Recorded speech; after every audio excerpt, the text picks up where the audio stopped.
ರಾಜ್ಯದಲ್ಲಿ ಒಂದು ಬಹಳ ದೊಡ್ಡ ಸಮಾಜ ಇತ್ತೀಚೆಗೆ ಹಲವಾರು ವಿಷಯಗಳನ್ನ ಬೀದಿಗೆ ಬಂದು ಮಾತಾಡುವಂಥದ್ದಿತ್ತು. ಅದನ್ನು ಬಂದ್ ಮಾಡಿ 4 ಗೋಡೆ ಮಧ್ಯೆ ಕೂತು ಸರಿ ಮಾಡಿಸ್ಬೇಕನ್ನುವಂಥ ಹಿನ್ನೆಲೆಯಲ್ಲಿ ನಮ್ಮ ಹಿರಿಯರೆಲ್ಲ ಸೇರಿದ್ದಾರೆ.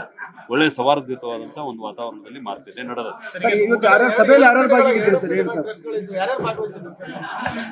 ಎರಡು ಅಂದ್ರೆ ಒಟ್ಟು ಕರ್ನಾಟಕ ರಾಜ್ಯದ ಒಟ್ಟು ಸಮಾಜದ ಎಲ್ಲ ಮುಖಂಡರು ಒಂದ್ ಕಡೆ ಸೇರಿ ಏನು ಬೀದಿಗೆ ಬಂದು ಮಾತಾಡುವಂಥದ್ದ ಅದನ್ನು ಬಂದ್ ಮಾಡಬೇಕು, 4 ಗೋಡೆ ಮಧ್ಯೆ ಕುಂತು ಸೌಹಾರ್ದಯುತವಾಗಿ ಸರಿ ಮಾಡ್ಬೇಕನ್ನುವಂಥ ದಿಕ್ಕಿನಾಗ ಹೊಂಟಿದೀವಿ.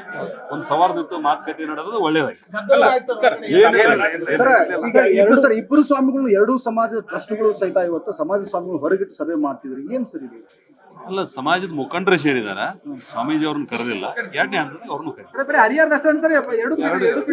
ಎರಡು ಒಟ್ಟು ಸಮಾಜದ ಚರ್ಚೆ ಆಗಿದೆ. ಒಳ್ಳೆ ಸೌಹಾರ್ದಯುತ ಮಾತುಕತೆ ಆಗಿದೆ.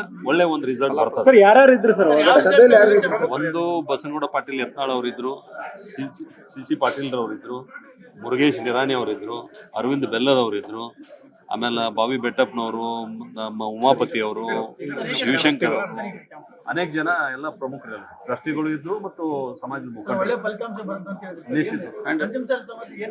ನಮ್ಮ ಜನ ನಾವು ಯಾವುದೇ ವಿಷಯವನ್ನ ಬೀದಿಗೆ ಬಂದು ಮಾತನಾಡಲಾರ್ದ 4 ಗೋಡೆ ಮಾತೆ ಮಾತಾಡ್ಬೇಕನ್ನುವಂಥದ್ದು ಏನಿತ್ತು ಅದು ಜಾರಿ ಆಗ್ತದೆ. ಯಾವ ಗಲಾಟೆ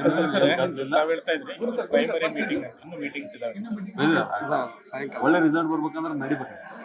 ನೀವು ಸಣ್ಣ ಆಗ್ಬೇಕಲ್ವಾ? ಅದು ಒಂದು ಉತ್ತಮ ಆಹಾರದಿಂದ ಸಣ್ಣ ಆಗ್ಬೇಕಲ್ವಾ? ಪ್ರತಿದಿನ ನಮ್ಮ ಜೀನಿ ಸ್ಲಿಮ್ ನ ಯೂಸ್ ಮಾಡಿ ಯಾವುದೇ ಸೈಡ್ ಎಫೆಕ್ಟ್ ಇಲ್ದಂಗೆ ನೀವು ಸಣ್ಣ ಆಗ್ತೀರಾ.